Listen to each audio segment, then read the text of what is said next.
¿Qué haces, Edu? ¿Qué tal? Buen día. ¿Cómo te levantaste? ¿Cómo vamos? Un poco triste, qué sé yo. El país me da tristeza. ¿Sabes qué estaba pensando hoy? Lo comenté en mi editorial. Viste que nosotros tenemos mucho. Yo tengo más de 40 años de. Yo digo, voy a cumplir en cualquier momento 60 años de ser humano y más de 40 de. Ya tengo más de 40 de periodista, ¿no? Diferencio el ser humano del periodista porque Claro, somos medios. claro. Nosotros somos raza periodista, Sí. modo periodista. Nosotros laburamos. Yo empecé en periodismo deportivo y estaba. Vos Yo estaba. también. Claro. Yo también. Sé que pasamos. Sí, ¿Cuántas claro. radios? ¿Cuántos diarios? Yo pasé por toda la gráfica. La No, yo en Nación, gráfica DIN. no estuve nunca. Ah, no. Siempre en los medios electrónicos, la Sí. radio y la tele. Yo laburé en Siempre. DIN, en la revista El Porteño. Le mando un saludo a Gaby Levine. DIN, Sí, en la agencia DIN, Diarios y cuando se Noticias. fundó, Diarios y Noticias. Del grupo Clarín. Tato, Claro. el hermano de Miguel Bolino Tato. Claro. Ezequiel Fernández Moore, el flaco Alberto Gran Ferrari. periodista deportivo, Ezequiel. Un amigo. Gran. Jugamos al fútbol. Ahí tenemos Claro. una fotito que jugamos para la agencia DIN juntos. Después la revista El Periodista, laburé El Periodista de Buenos Aires. Sí. Sí, centro izquierda, muy más de izquierda que Sí. derechos humanos. Laburé en La Razón, en La Claro. Razón de la tarde, cuando volvió Claro. Timerman, cuando volvió Jacobo Timerman. Mirá Pasé vos. por ahí. Bueno, después en La Nación hace mucho tiempo que escribo columnas. Bueno, mucho laburo. Radio, televisión, muchas cosas. Semana Santa. Si vos mirás a la Argentina, yo ahí en Margen del Mundo, un día tenés que venir a Margen del Mundo. Nunca fui. Me encantaría ir. Hay un documental multipantalla que es 40 años en 4 minutos, al que le vamos sumando los últimos hechos, desde Perón, desde los últimos 40 años de Perón hasta el día de hoy. Espectacular. Y vos, si la Argentina, si no se puede creer. Son como varias películas Ahora, este momento, Edu, mirá que me acuerdo, la crisis de 2001, obviamente, vos te acordás, la vivimos. Sí. El caballo, el corralito, el que apuesta dólares recibirá dólares. Me estoy acordando de los audios. Ahora, Mirá, hace años que venimos repitiendo lo mismo. Te escucho lo que decís y hace años. Este es el peor momento. Nunca antes y seguramente vamos a lo que estar pasa es que es mejor. una pandemia que lo está cruzando una pandemia. Y la pandemia Sí, vino claro. la pandemia de las decisiones que Claro, la cuarentena. claro. La cuarentena eterna. Porque creo que la gente tiene que entender esto, ¿no? Porque yo veo el diario de Irigoyen hoy, ¿no? Hoy, viste que le escriben al presidente, el diario de Irigoyen, página 12. El diario de Irigoyen. Dice, después de la pandemia macrista a la que se sumó la del coronavirus, perdón, la pandemia es el kirchnerismo, este es el cuarto gobierno kirchnerista, cuarto, Son terraplanistas o viven en otro planeta. y además, una cosa hay que diferenciar, una cosa es la pandemia que sufrió todo el mundo y todavía sigue sufriendo, que es el maldito virus chino, y otra cosa son las decisiones administrativas, los decretos de necesidad y de urgencia que hicieron una cuarentena eterna, nunca vista en el planeta, ¿o no? Obviamente. Porque los cierres son tipo quirúrgicos en el mundo, ¿viste? Te cierran por momentos y por situaciones y por ciudades. No, y además tenés No que tener como la acá. autoridad política. Decía recién Nelson, acá no te plantean un cierre estricto, no te lo vuelven a plantear, porque no tienen autoridad política. El presidente está buscando consenso entre los gobernadores, el jefe de gobierno de la ciudad, Horacio Rodríguez Larreta, porque no tiene espalda política para decir, che, tenemos que cerrar. Y Kreplak, el viceministro de Salud de la provincia de Buenos Aires, hace comentarista, Claro. sube a las redes, Claro. la ruta 2 llena. Kreplak, vos, con todo respeto, señor Kreplak, doctor Kreplak, usted es viceministro de Salud, tiene que operar sobre la realidad, Sí. no comentarme la realidad. ¿O qué va a hacer, como hablamos ayer con Eduardo? Me va a poner al justificativo de, viste que la gente decidió irse de Semana Santa, entonces que después no se quejen. Son las políticas de los estados que usted integra también lo que está provocando esto, ¿no, Edu? Claro, sí, tal cual. Che, viste, los números de pobreza en la República Argentina son tremendos, los que dio a conocer el INDEC en el día de ayer. 3 millones más de pobres de la última medición. 3 millones. 3 millones más. Y no se les cae, ¿viste? No se les mueve un músculo. Un músculo. ¿Querés que repitamos? ¿Tenés el audio de Alberto Fernández? El año pasado, sin que se le mueva un músculo y con total desparpajo, dijo lo siguiente. Pues yo prefiero tener 10% más de pobres y no 100.000 muertos en Argentina. Porque ya de la muerte no se vuelve, de la economía se vuelve. No me importa 10% más de pobres, así con un desparpajo. No, pero ahora tenemos pobres, contagio y vamos hacia los 60.000 muertos. Sí, y tenés miles, cientos de miles de empresas que han cerrado, tenés 8 millones de desocupados, 11 millones de personas con problemas de empleo, tenés más de 6 millones de chicos de 0 a 14 años que están en la pobreza, o sea, 6 de cada 10 chicos son pobres en este país de toda pobreza. Es como si pudiera llenar 120 canchas de River. Recién Miguel Buñas, que hablaba con nosotros, colega, periodista, filósofo, además un amigo, Sí, alguien que tiene el dato de todos los días y que además mira un poco más allá. Hablaba de un concepto que lo asimilaba a algo que se conoce, que es el idiota moral, hablaba de la pobreza moral. Sí. Hay una pobreza que abarca a las políticas del COVID, a la dirigencia en general, y hay otra pobreza que tiene otra categoría, que abarca el COVID y la pobreza real y práctica, Claro, y la pobreza moral. Claro. ¿No? Sí. Está en línea con nosotros, ¿querés que compartamos? Está en línea el padre Juan, que vive en Magunce, en Mozambique. Padre, buen día, ¿qué tal? ¿Cómo le va? Buen día, todo bien, gracias a Dios, no sé, ustedes. Padre, me gustaría que nos diga qué siente cuando escucha estos números de pobreza y a un presidente decir, bueno, no me importa 10% más de pobres.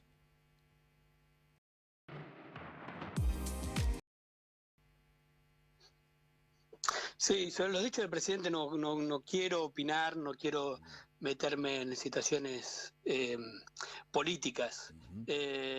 Sí, claro que la pobreza siempre duele, ¿no? Que haya un pobre más Sí, claro. es una crisis enorme, que haya un pobre más, una familia más que pasa hambre. Más en un país como Argentina, que produce tantos alimentos, que produce 5 veces alimentos que más de 5 veces lo que necesita para comer, ¿no? Es una vergüenza que haya hambre en Argentina, que es un problema que lo venimos arrastrando hace mucho. Sí, claro. Y que empeoró, y obviamente también la pandemia tiene mucho que ver en ese empeoramiento, como empeoraron todos los números en el mundo. Sí. Pero la verdad que sí que es algo que preocupa mucho y que es triste. 6 de cada 10 chicos hoy son pobres en la Argentina, entre 0 y 14 años. Esos chicos no salen más de ahí, ¿no? Sí, claro que pueden salir, claro que pueden salir. Como en todos lados hay que dar oportunidades a la educación y con planes de gobierno que ayude, que apunten a ellos para poder salir. Siempre hay posibilidad de revertir la situación. Sí que las situaciones más críticas, las personas especialmente en situación de calle, tienen que tener un tratamiento especial porque a veces se da, cuanto más tiempo está en la calle, se produce lo que son los enfermos como una enfermedad crónica, ¿no es? ¿No es cierto? Que están ahí en la calle y se van degenerando con el tiempo y después es difícil volver. Pero la gran mayoría, acompañándolos bien y ayudando y dando oportunidades, pueden salir, por supuesto. Padre Juan, encantado de conocerte, soy Luis Majul y es un gusto escucharte. ¿Te puedo hacer preguntas personales que personales no, digo, que para que nos atraviesen la historia reciente? ¿Cuántos años tenés vos? 53. Ok. Ahora, ¿hace cuánto que estás en Mozambique? Unos 10 años. Unos 10 años. ¿Y estuviste en la Argentina? Distintos periodos, pero más de 10 años. Ok, ¿y estuviste en la Argentina también ejerciendo tu sacerdocio? Sí, sí, en Capital Federal. Ok. Bueno, ¿a qué voy? ¿Vos te acordás que hace unos años, yo tengo unos años más que vos, ¿te acordás que hace unos años nosotros decíamos, cuando hablábamos de hambre y de pobreza, decíamos, no sé, yo me acuerdo como una cosa de mitológica y fantasma, Biafra, el hambre. Está, no quiero cargar las tintas, pero estamos muy lejos hoy, en algunas zonas de la Argentina, de lo que se vive hoy en Mozambique, como lo vivís vos, Padre Juan. ¿Odias los anuncios de reproducción? Y una pregunta que me hacen bastantes personas, no solamente vos. Y yo tuve la suerte también de misionar con jóvenes, con grupos de jóvenes, como seminarista y como sacerdote, en diferentes lugares del país. Así que tengo experiencia de misionar en lugares de mucha pobreza. Aparte de Buenos Aires, en Buenos Aires yo trabajé mucho con personas en situación de calle. Eh, la situación es abismal, Luis, no hay comparación, porque en Argentina, dentro de todo, tenés un sistema, tenés un gobierno al que vos podés recurrir, tenés un sistema de salud que por más grave que sea la operación, a un chico que esté enfermo, una persona que está enferma, puede demorar en llegar al centro de salud, todo, pero lo van a operar, hasta incluso lo van a operar del corazón gratis. Eso en los países como Mozambique no existe. De hecho, ahora con el coronavirus en Mozambique, si tenemos el virus, estamos liberados a nuestra suerte. Si no respondemos al tratamiento de las pastillas oral, no hay posibilidad de oxígeno, de terapia intensiva. El que es fuerte y responde bien al tratamiento zafa y el que no. Por eso las diferencias son abismales. En cuanto a pobreza, miseria, no se puede hacer comparación. En Argentina hay posibilidad de estudiar, si bien hay como dicen ustedes, y es verdad, hay muchísima pobreza y hay muchísimo por hacer, y en un país con los recursos de Argentina es una vergüenza que sea esa situación. Para llegar al punto de lo que es en los países más pobres de África, hay un abismo insondable que conocemos bien los que estamos acá. Entiendo. Que acá no hay a dónde recurrir, ¿no? Y obviamente estarás enterado del debate que hay en la Argentina entre el prestar la atención a la pobreza, como supongo que debes hacer vos, no supongo, estoy seguro, hace muchos sacerdotes que yo conozco, y generar una especie de pobrismo, enamorarse de el pobrismo para que esos pobres nunca salgan de la pobreza y tengamos un país de clientes del Estado que están entre el voto, el plan social, que es de emergencia, pero nunca termina de ser emergencia porque es eterno, etcétera, etcétera, etcétera. ¿Comprendés la diferencia y cuál es tu reflexión sobre la diferencia entre prestar la atención a la pobreza y ser empático con la pobreza y el pobrismo, el enamorarse de los pobres para que sigan siendo pobres toda la vida? Lo que se habla ahora, ya hace varios años, a nivel solidario mundial, en las organizaciones que trabajan de ayudar a los pobres y el trabajo de Cáritas y otras instituciones, es trabajar la promoción humana. El padre Opeca hablaba bastante de esto, claro. Que hay que tratar de trabajar la promoción humana, que la persona se desarrolle en su vida y entonces ayudar a las personas a poder crecer. Y no quedarse el asistencialismo. El asistencialismo es dar la comida o lo que necesita ahora y basta, sin nada de parte a cambio de la persona. Que a veces el asistencialismo es necesario, especialmente en las situaciones de catástrofe o situaciones límite, pero siempre tendiendo como horizonte la promoción humana. Y por eso ahora siempre se tiende a eso. La famosa, creo que es una cita bíblica, ¿no? Los pobres siempre fueron utilizados, los pobres. Siempre fueron utilizados políticamente. Y es un problema grave eso. Digo, la famosa cita bíblica, o verdad de Perogrullo, ya a esta altura, cuando dice, no te voy a dar los peces, sino la caña de pescar, ¿no? Sí, eso no está en ningún lado de la Biblia. Bueno, entonces mi reconocida ignorancia en la cita de la Biblia, entonces se podría plantear. Se nombra todo como si fuera de la Biblia, pero en la Biblia no está. Igualmente es cierto que, claro, tenés que dar las herramientas a esa persona para que pueda salir, darle educación y ayudar. Una base en asistencia tiene que tener para poder ser, porque el tipo hasta que aprenda a pescar necesita comer. si no se muere de hambre. Claro. Necesita ir comiendo, pero a la vez le vas dando menos pescado, pero le vas enseñando a pescar. Padre, Pero eso también tiene que tener oportunidades. ¿Sí? Padre, ¿qué diferencia hay entre la pobreza que usted ve allí en Mozambique y la de la República Argentina? Que la pobreza que viven en Mozambique es extrema, es pobreza extrema. Es gente que pasa un día sin comer tranquilamente, puede comer día por medio en épocas de sequía. Es lo que acá, perdón, es lo que aquí normal, en la República Argentina... Lo normal es comer una vez por día. Es lo que aquí en la Argentina llamamos que andan... indigentes. Indigente, exactamente. Lo que se habla de indigencia en Argentina, acá es lo normal. Y acá el planteo del gobierno es salir de la pobreza extrema. Y también acá el problema es que acá no hay a dónde recurrir. No tenés un ministerio de salud, no tenés planes, no tenés salud, educación. Es difícil, ¿no? Porque no hay estamentos en el gobierno donde recurrir ante situaciones complicadas, situaciones graves. Entonces es diferente. Acá hay muchos lugares donde yo trabajo en una zona rural, que si yo no llego con ayuda no va nadie, ni el gobierno, ninguna institución. Por eso también para mí es tan fuerte trabajar acá, por el impacto que tiene, porque cualquier cosa que haces, por mínima que sea, tiene un impacto enorme porque le cambias la vida a la gente con una cosa sencilla. Claro. Acá me visitan médicos de Argentina y los médicos van a atender a la gente, y acá la gente de esta zona nunca vio un médico en su vida.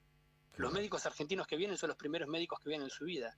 Ni en el parto, ni cuando fueron a un hospital, fueron atendidos por un enfermero, un técnico, o a veces la gente de limpieza atiende los partos. Sí.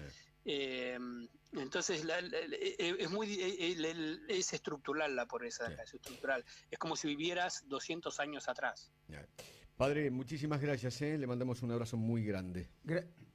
Gracias por el tiempo. A ustedes, un abrazo enorme, que tengan una feliz Pascua y Dios les bendiga. Feliz Pascua. Bueno, y la cita de la Biblia de la caña de pescar, no la incorporamos en una versión. Viste que ahora se reeditan todos, una versión libre. Exactamente. El padre Juan, allí vive en Magunce, en Mozambique. Vos sabés que estaba mirando, es muy impresionante, ya que hablamos de Mozambique.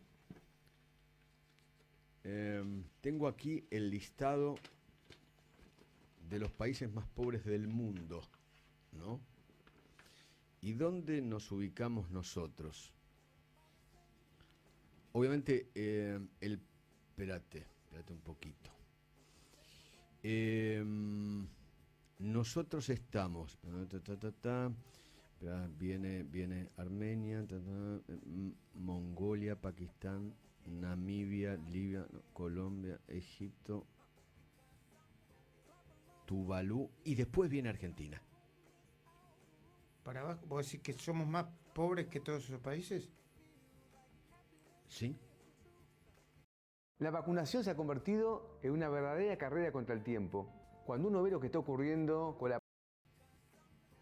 Nosotros estamos un poquito mejor que Birmania, que Letonia, que Nepal, que Ghana, que Bulgaria, pero están mejores que nosotros Honduras, Etiopía, Mongolia, Namibia. Está mejor que nosotros Gabón, Guyana, Kenia, Malí, Angola. Estamos bárbaros en la lista. ¿Sabés que la pobreza en Argentina se llama pobreza por ingresos, ¿no? Porque mide ingresos. Impresionante. Y que refleja la pérdida del poder adquisitivo. Ayer Martín Tetaz decía una cosa muy interesante. Fíjate, porque esto también son parte de las políticas. Perdón, doctor, ¿cómo estás? ¿Qué tal? Buenos días. Porque tiene que ver también con la gestión, ¿no? Porque la gestión de la pandemia no es, para mí no está desligada del tema de la pobreza. ¿En qué sentido? Ayer decía Martín Tetaz que si, no me acuerdo la cuenta que hacía, ¿no? Pero decía, si el Estado dejara de subsidiar a las grandes empresas para que a su vez se pagaran tarifas más bajas, no habría pobreza en Argentina. Porque la inyección sobre los ingresos, llevado toda esa masa de dinero a la inyección sobre los ingresos, haría determinaría una pobreza cero. ¿Se entiende lo que quiero decir, no? Lo que sí, es clarísimo, es clarísimo. Que tiene que ver con un problema de administración de los recursos. Hay un problema acá que, bueno, que es el problema de fondo, que es que, bueno, el presidente, la vicepresidenta dice, no hablan de generación de riqueza, hablan de distribución solamente de la riqueza. Y la riqueza primero se genera y luego se distribuye. ¿Qué vas a distribuir? Lo que no tenés, o sea, hay cada vez más pobreza porque distribuimos cada vez más pobreza. Ayer, después de mucho pensar, llegamos con Eduardo a la conclusión que el problema serio de la pandemia es la gestión política, no técnica que tuvo. ¿Cómo? ¿Cuál sería la diferencia? Ahora te cuento. Y para mi gusto, la gestión de la pobreza también es política y no técnica. Vos tenés un ministro de Desarrollo que lo único que habla es de la tarjeta alimentar y nadie habla de las alternativas para darle a una persona pobre. A lo sumo habla de jardines de infantes para los chicos, pero ¿qué pasa con el resto de las generaciones que todavía hoy son pobres? ¿Qué significa gestión política? La gestión política de la pandemia significó acomodarse a lo que los políticos pensaban que era lo adecuado y teniendo detrás un coro de infectólogos amigos que repetían exactamente lo que los políticos decían. Dentro de una cuadratura ideológica. Metamos dentro de la cajita Exactamente. ideológica. Entonces, un día fuimos por el encierro y lo mantuvimos porque nos gustó, otro día fuimos por la no compra de vacunas porque nos pareció que era bueno a poner voluntarios argentinos en Pfizer y que íbamos a tener las vacunas 6 meses antes. Esos son manejos políticos, no técnicos. Ningún técnico... tomar a la vacuna como una ficha de afiliación. Exactamente. Ver, el uso de la vacuna es de una perversión. No, la vacuna militante, la vacuna B, la vacuna, anotate en la vacuna y venía a votarnos, que yo después te llamo para que has enganchado, ¿viste? Como cuando te enganchan cuando dejas el mail, que has enganchado y después votamos. ¿Ves que es el manejo político? No es un manejo técnico. Y los técnicos que están cerca de esta posibilidad de manejar la pandemia hacen lo que los políticos les dicen. Y entonces es un manejo estrictamente político, porque yo estoy convencido, porque además me lo han contado, que algunos funcionarios de primer nivel de salud saben, por supuesto, de qué se trata una pandemia, ¿no? Ninguna duda. Y cuando vos hablas con ellos, digamos, en privado, coincidimos en el 94% de las estrategias. Ahora, cuando se acerca al discurso público, claro, se adapta a su discurso. Aparece la política. Y aparece la política, discúlpame, sí. Con eso termino, claro. No. Aparece la política ignorante. Entiendo. Aprovecho para preguntarte, para que después obviamente sigan con el programa ustedes, no quiero quitar más tiempo. Semana Santa, turismo en Semana Santa más o combinado con 16.000, con pico de contagio de octubre, similar al de octubre del año pasado. Un disparate. A ningún técnico, mira lo que pasa en Europa. Italia tiene 14 millones de tipos vacunados y prohibió cualquier movimiento en Semana Santa, que son estúpidos. Los franceses, los italianos, los españoles. Acá somos unos vivos bárbaros. Me sorprende que toda la comunidad científica no partidizada dice, como acaba de decir el doctor Singh, che, si tenemos que cerrar, cerremos. Claro. Muchachos, si tenemos que cerrar, cerremos. Está bien, pero ¿por cuánto tiempo? Está bien, cerremos. Está bien, yo estoy de acuerdo, cerremos. Ahora, pero esto, si tenés autoridad política, vos cerrás y abrís, no te digo que cada 5 minutos. Si tuvieses autoridad política, cerrás cuando tenés que cerrar. Lo que pasa es que acá tenemos una mala experiencia. Uno se quema con leche, ve una vaca y llora. Acá, cuando se dice cerrás por meses. Entonces, pero cuando el mundo hablaba del martillo y el martillo y la danza, ¿no? Sí, la danza y el martillo, que es ¿cómo se llaman? Cierres verticales quirúrgicos. Selectivos, digamos. Yo me acuerdo que todavía en ese momento hablaba de manera bastante fluida con el presidente cuando empezó todo. Y yo le pregunté al presidente, presidente, ¿oyó hablar del martillo y la danza? Y dice, eso es un invento. No es un invento. O lo que otros llaman los cierres inteligentes. Claro. No sé, llámalo como quieras. Hablando de cierre inteligente, ¿vamos a hacer un cierre inteligente? Yo me voy a ir ahora y ustedes se quedan con el programa que me corresponde. Dale. Che, me quedo escuchándolos. Sí, señor. Una cosita. ¿Viste? Nos vamos con nuestro móvil a Delepiane, ¿no? Sí. Con Rodrigo. Hablan con un Cristian.